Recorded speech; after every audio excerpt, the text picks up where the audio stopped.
I believe that the shoot to kill orders were meant to scare people. But are they scared really? It would scare us the first time that, yes, people are getting killed, people are getting badly injured, your life might be at risk. But there comes a time when there's nothing, you feel that the fear is gone.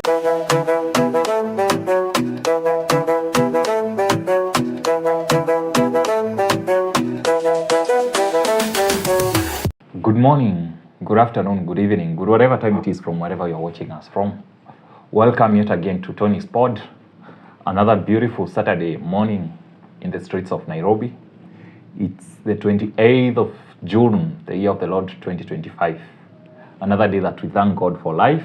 We continue savoring every moment. I welcome you again to another episode where we're going to unpack some of the stories that have been happening. Actually, not some of the stories, but one story that I really felt convicted to shoot at this time. Well, any of the issues that I'm going to discuss in this episode give a reflection of the events that happened on or before the 28th of June. So any events or occurrences quoted are in context to this date. Well, we go back to the successful Maandamano on the 25th of June that were mainly aimed at airing the people's frustration against police brutality. Well, I felt that this was a really successful Maandamano. People are saying that, oh, you are coming to mourn those who died. We mourned them a year ago. We mourned them who died. But we were standing up against the systematic way of killing people, taking away life when we need it the most, taking away life, killing your taxpayers, killing the people who you need to raise taxes for.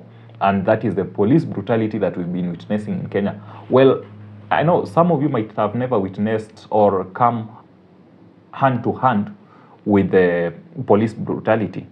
It's not easy joke. Mimi nimepigwa makofi na polisi juu ya hii mdomo yangu. So I totally understand what it means to not to reason with these people who believe that the only way to solve a problem is by use of brute force. Well, looking at the Maandamano and seeing how organic they were in our 26 counties, blockage of roads in and out of town so that people could not access town. However, Maandamano was still successful. They were so shocked they even had to put barbed wire so that they can prevent themselves from interacting with the people. And it reminded me of Betrayal in the City, where there is this one character who was saying that the inside of the outside of this prison might be the inside of another. I think he was talking to me. He was telling that to Mulili. The inside of this prison might be the outside of another. So they thought that they are free, but they actually had to ring fence themselves. They had to put themselves inside prison to avoid those people who elected them. Just imagine not being able to face your employer. Ouch, that would feel so bad. Well, all I could remember was one advisor of the government, Daudi Kinu, David Peso. David Peso once said that there can never be any Maandamano that can do better than the one that Raila can mobilize. Why? He said that the people who talk online just yap online, but they never come on the ground. Last year he was proved wrong. This year he's been proved twice as wrong. And all I can ask him as he tries to view this is, Usunusu, the people that you saw there, are they your grandmothers? Uliona hao kina nyanyako hao, Usunusu una protest there? Is that your grandmother who was protesting? That kind of numbers, is that what you saw? Well, it might be so hard making such a man get convinced that there is a revolution that is uprising and it will not need brains like his. It reminds me, this man, when I look at him, David Peso, I remember of the book Animal Farm by George Orwell, and the character Squealer, how he says that after Napoleon took power and the pigs were in power, Squealer was so fat that he could with difficulty see out of his eyes. All I could see is a man who has become so fat that he can hardly see the revolution coming. He can hardly see beyond his nose. It will catch them by surprise. Anyway, as the revolution is continuing to arise organically, Murkomen was here to say that, to give police a shoulder to lean on, to encourage them and tell them that if the going gets tough, then you are allowed to shoot to kill. You can shoot to kill. We know, of course, it didn't need to be said for us to know that those are the orders. And I believe that he was meant to scare people when he actually said that, and even assured the police that these are orders from above. Well, people were there saying no against this thing, and he was actually booed by Wananchi when trying to instruct the police that. And of course, it's all about gaslighting and trying to gaslight people, but the gaslighting strategies are working against them. The worst part, or the most beautiful part about human beings is that we are highly intelligent people and highly adaptable. When a newborn child is born, when an infant is born, their mind is in a state of tabula rasa. Tabula rasa, sijakutusi usiseme ati nimesema rasa nikakutusi, no. But tabula rasa is a state of emptiness, nothing. Blank slate. It's like a new book yenye haijaandikwa kitu. That is the state of a mind that the human beings come to the world in. So helpless. You can try to imagine leaving a baby, a 1-day-old baby or a 2-day-old baby, with now nobody to nurse them, now to take care of them. Of course, they'll die. We are so helpless compared to any other animal. Ng'ombe ikizaliwa inaenda tu hata inajua mahali nyonyo iko tu. It's jumping up and down. Human beings, huwezi jipanguza, you can't take care of your shit, you don't know how to excrete, how to wash yourself, how to feed yourself, and you have to learn these things one by one. There's nothing that comes naturally. Even breathing, you have to learn how to breathe. A child has to learn that nikinyonya, I must be able to control my air intake. Those are things that they learn slowly by slowly, and that is the beauty of humanity, is that we learn, and through the learning process, we adapt. And that makes us the most intelligent animals or beings on earth. Other animals are stronger. Other animals could be maybe wiser, I don't know. Maybe there could be an animal that is wiser than the human beings. But because we are highly organized and highly adaptable, we are able to conquer the world. Well, I believe that the shoot to kill orders were meant to scare people. But are they scared really? It would scare us the first time that, yes, people are getting killed, people are getting badly injured, your life might be at risk. But there comes a time when there's nothing, you feel that the fear is gone. Just imagine of that teacher who used to beat you up in school for you to get concepts, nini. But then there would get to a time where you are just used to the caning. You are immune to it. You no longer feel it. Same case as parents. Those parents who use brute force to discipline their kids. There comes a time when the kid is like, madhe tushamzoea. Mzae anakuanga tu hivyo. They will always beat us and they will always keep quiet. Then what happens next when the fear is gone? Then it means that the caning or the brute force that was being used is no longer as effective as it used to be, because the person has learned to adapt. Well, the government is trying to use this shoot to kill orders to try and scare people, but the fear is gone. Good people, let me tell you. During Muammar al-Gaddafi's tenure as the president of Libya, just in the tail end before he was overthrown, he actually used the military, not just military, but the air force. He used airstrikes to try and control protesters. But even that did not prevent people from coming out and protesting against a bad regime. And eventually, he was kicked out of power. So, the script that these guys are using, it's been used elsewhere. And we can read from it. And you will, I don't know, how many people will you kill? How many people will you kill? How many are enough for you to kill and say that, yes, we are now satisfied. They are now scared. We've crushed them. You might crush them, but you can never crush the dream. You might crush the people, you might kill the people, but you will never crush the dream that Kenyans have. And actually, sticking on to that, there's a book by Viktor Frankl called Man's Search for Meaning. It's a book that Viktor Frankl tries to explain the ordeal that he underwent through the Nazi concentration camps, and that there came a time when there was nothing to live for. There was nothing to live for in life, and people felt bad. The portions, food rations were poor. People would die out of hunger. If you're not dying out of hunger, you are dying out of disease. Maybe your whole family is killed. Everything is taken away from you, including your dignity, including your name. Just imagine, Viktor Frankl, who was actually a doctor, a medic, could not be considered as a medic because he was a laborer, but actually he was considered, he had a number. So it used to be, let's give him inmate number 46. So inmate number 46, you are not called by your name, but you are given a number. You're stripped off of your name, and you just have a number. Most people did not have something to live for. And actually, in the concentration camp, Viktor Frankl explains of how his fellow convicts would just run and hug an electric fence because, I mean, why would you rather live in trouble?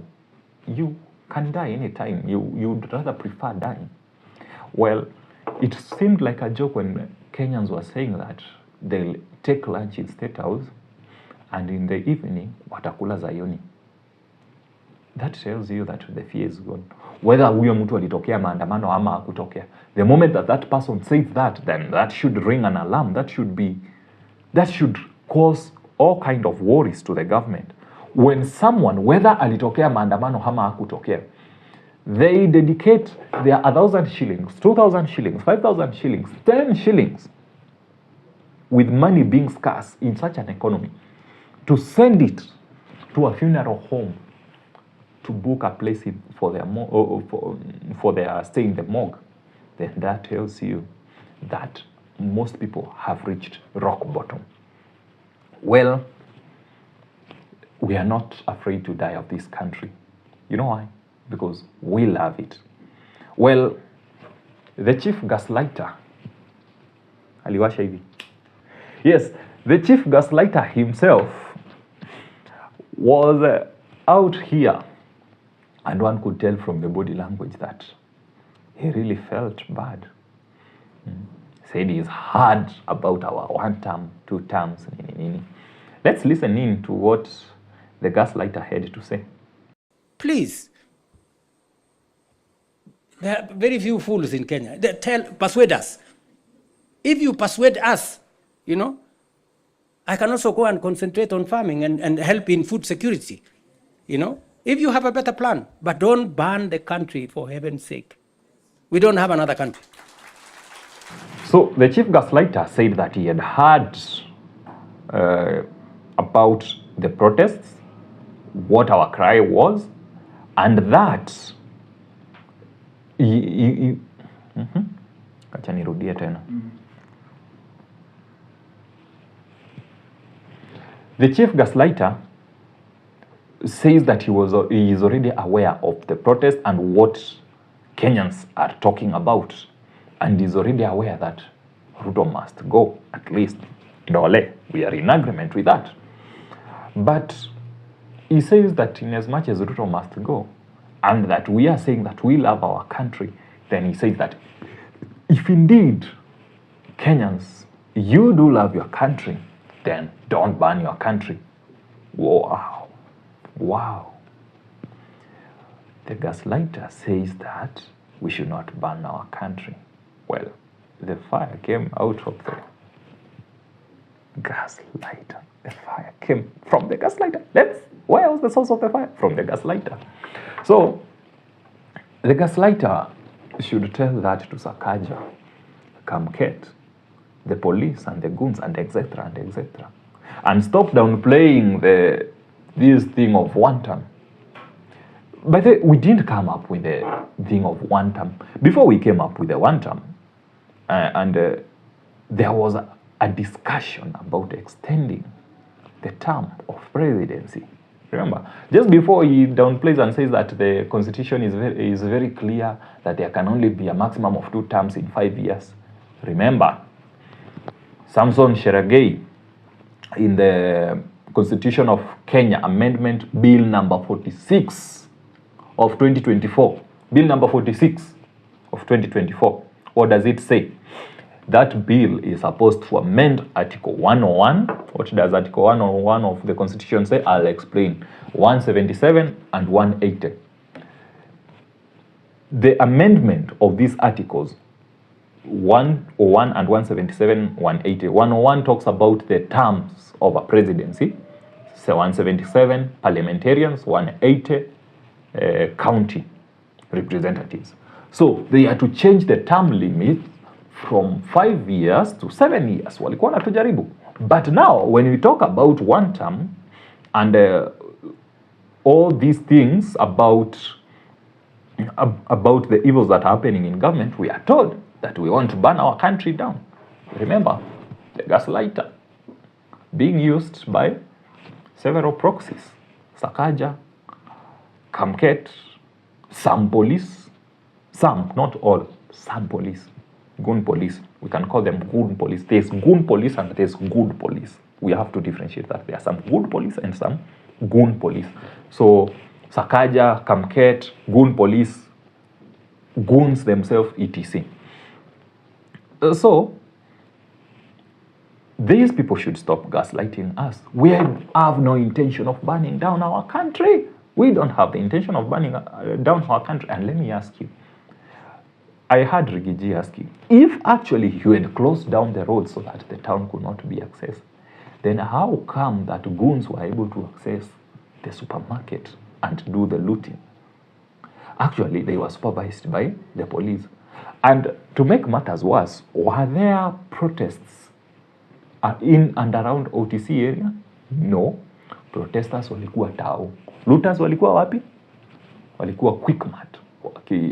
Trying to do a quick thing, trying to do a quickie of a shopping that took over 3 hours and dead people.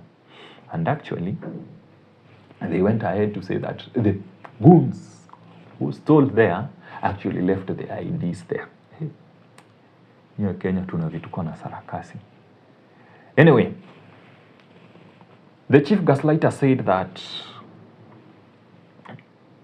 he is willing to go. If Ruto must go is the thing, then he's okay. Hata kama inamaanisha atarudi shambani kulima and try to help with the food basket. I mean, have you forgotten how many eggs he produces a day? Have you forgotten how good of a chicken farmer he is?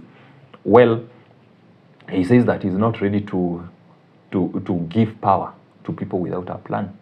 By the way, gaslighter, it's not like you don't have a plan. You actually had a plan. You've always had a plan, and you actually sold to us a plan. But the only difference is that you do not have the intention, you do not have the goodwill to follow that plan, which is the reason as to why we're in these problems. I'm a person who feels that if the Kenya Kwanza government was true to its cause and really worked to the plan that it gave to its people, then all these problems would not be there. They say an organization can never be better than its leader. And what we are seeing today is just a true depiction of the kind of leadership that we have. A country can never be better than its president. The president has to be so good, govern the country so well, that same effect will trickle down. It can only get worse. It can never get better. We can't say that we have a bad president and a good country or a good government. You can have a good president and a bad government. But if you have a bad president, then you will have a worse government. If you have a great president, then you can use the superlative form, a better government. Something will always be better, but an organization can never be better than its leader. And when you see the government of Kenya looking like this, all this kind of disorganization, then you gotta know, where is the head? Look at the head. We can never be better than you. We can never be better than our president. We are just a true depiction of our leaders.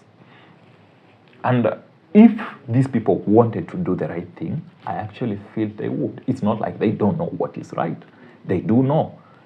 That's why it's so easy for them to reduce money that is meant for education, move it to renovation of State House. I mean, I believe that there must be a lot of cracks in the State House, right? I guess so. But it's time to watch.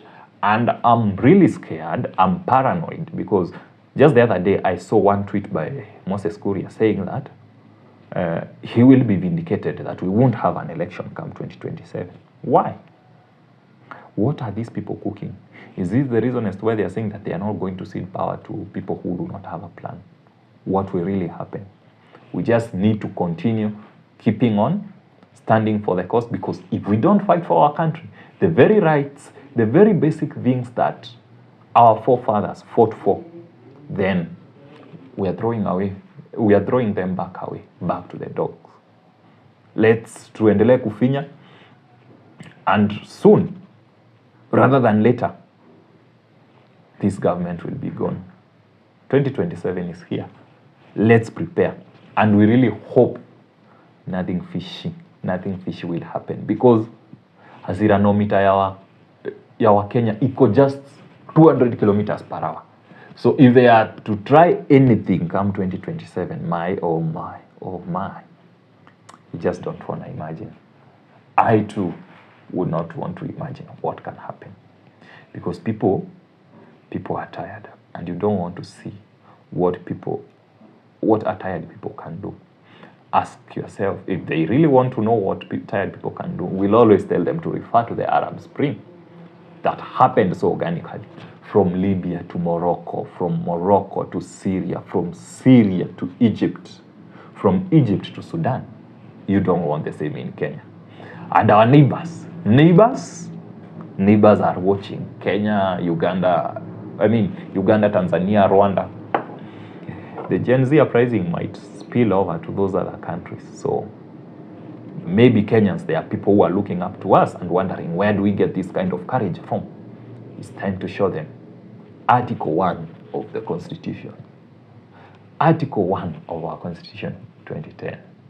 The people may, the people shall, because all power belongs. All powers, all sovereign powers belongs to the people of Kenya and shall be, underline the wording shall, mandatory, be exercised only in accordance with this constitution. The people may, optional,